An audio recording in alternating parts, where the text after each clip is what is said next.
नमस्कार दोस्तों, मैं विकास कुमार बर्नवाल आप सभी का बर्नवाल ट्यूटोरियल्स नॉलेज विजडम में एक बार फिर से स्वागत करता हूं।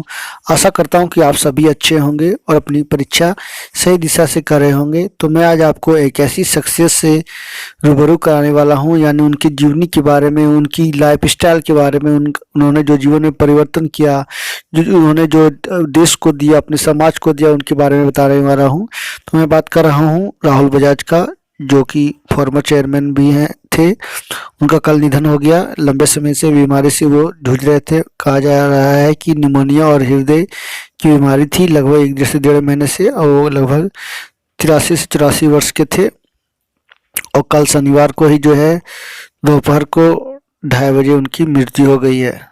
तो ऐसे व्यक्ति जिन्होंने देश को एक नई कहा जाए तो एक देश को एक अलग पहचान दिलाया, वो भी एक वाहन के रूप में, एक वाहन को देकर के। वो मैं बात कर रहा हूँ बजाज का, जो चेतक स्कूटर है या बजाज है, उन्हीं का देन है। और बता दूं कि उनकी बहुत बड़ी नाम भी है, बहुत बड़ी कंपनी भी है उनकी, बजाज फाइनेंस आप देखते हो, बजाज फिनसर्व भी देखते हो। तो चलिए इनके बारे में और भी डिटेल से जानेंगे। तो सबसे पहले आप चैनल को सब्सक्राइब कर दिए, यदि नहीं हो तो बेल आइकन भी प्रेस कर दिए ताकि ऑल का नोटिफिकेशन मिल सके। तो चलिए इनकी शुरुआत करते हैं और जानते हैं इनके बारे में विस्तार से, उनकी बायोग्राफी को। बता दूं कि 90 के दशक में अपने चेतक और प्रिय स्कूटर से देश के मध्यम वर्ग में लोकप्रिय हुए बजाज और औद्योगिक समूह के चेयरमैन राहुल बजाज नहीं रहे।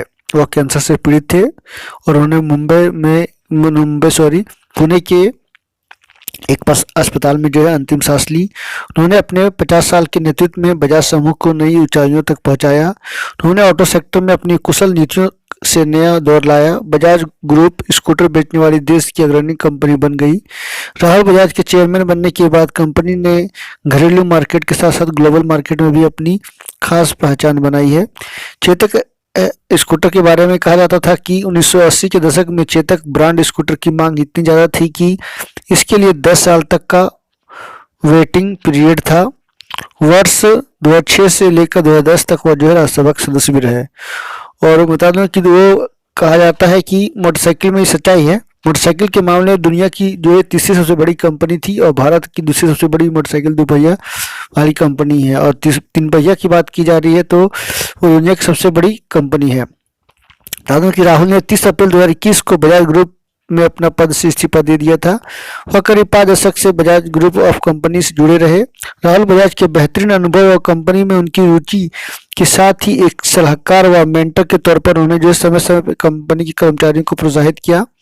और बात की जाए तो फोर्ब्स की रिपोर्ट की तो राहुल बजाज की नेटवर्थ करीब 820 करोड़ रुपए है, डॉलर है।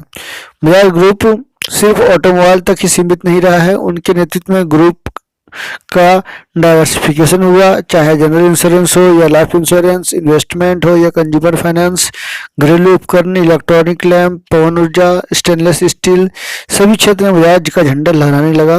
उनके नेतृत्व में बजाज का कारोबार लगभग 7.2 करोड़ रुपए से बढ़कर 12,000 करोड़ रुपए के पहुंच गया। आप लोगों ने सुना होगा मिक्सर ग्राइंडर बजाज की होती है, बजाज फाइनेंस करती है। तो हर क्षेत्र में जो बजाज बढ़ चुकी है।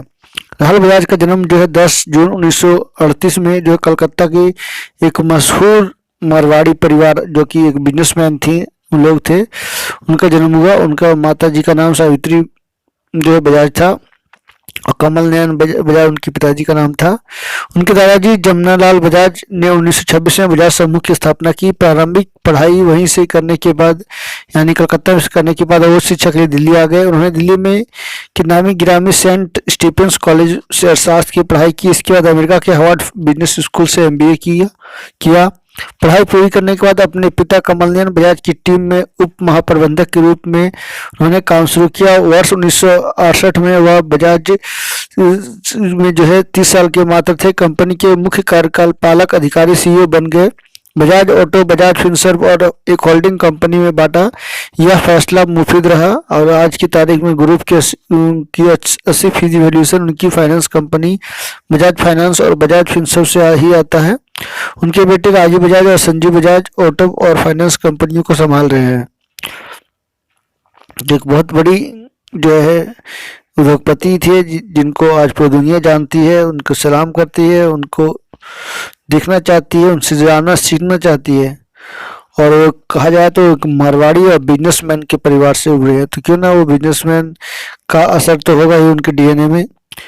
तो राहुल बजाज स्वतंत्रता सेनानी जमनालाल बजाज के पोते थे। उन्होंने पढ़ाई दिल्ली से ही सेंट स्टीफन कॉलेज से की थी। उन्होंने लॉ की डिग्री हासिल करने के लिए मुंबई पहुंचे थे। राहुल के पिता कमल नयन और इंदिरा गांधी के कुछ समय तक एक ही स्कूल में पढ़े थे। कहा जा रहा है तो 3 पीढ़ी से जो है उनके परिवार की अच्छी खासी दोस्ती है। राहुल बजाज अपनी खुली सोच और व्यक्ति के लिए जाने जाते थे। उन्होंने देश में उदारीकरण की नीतियों का विरोध भी किया था। वहीं कुछ सालों पूर्व एक समारोह में उन्होंने यूपीए 2 से तुलना करते हुए मौजूदा सरकार की भी आलोचना की थी। उसमें केंद्रीय एक मंत्री थे, उनके साथ बातचीत में वर्ष 1965 में बजाज ग्रुप के हिस्सा बने गए थे। उन्होंने चेतक को घर घर तक पहुंचाया था। तो कहा जाए तो उनका एक ऐसा जीवन था जो सादगी भरा था, और वो समय पर डिसीजन लेने वाले भी एक ऐसे डिसाइडर थे जिनको आज पूरा दुनिया जो है जान रही है। और इनका पूरा कहानी स्टोरी जो आज मैं आपके सामने प्रेजेंट कर रहा हूँ, तो आप लोगों को बहुत कुछ सीखने को मिला होगा इनकी स्टोरी से। चलिए आगे बता दें, राहुल बजाज के 2 बेटे राजीव बजाज और संजीव बजाज हैं, जो कंपनी के मैनेजमेंट में हैं। वहीं उनकी बेटी सुनैना बजाज की शादी मनीष केजरीवाल से हुई, जो टेमासेक इंडिया के प्रमुख रह चुके हैं। राहुल बजाज की पत्नी रूपा बजाज की मार्च 2013 में ही लंबी बीमारी के बाद जर्मनी के अस्पताल में मौत हो गई थी।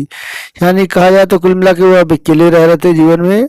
इनके बाद जो है कुछ दिन पहले यानी कल ही जो है उनकी मृत्यु हो गई। वो अपने प्राण त्याग दिए, यानी वो एक बीमारी से गुजर रहे थे, जूझ रहे थे, जिनके बाद जो है ये नौबत आई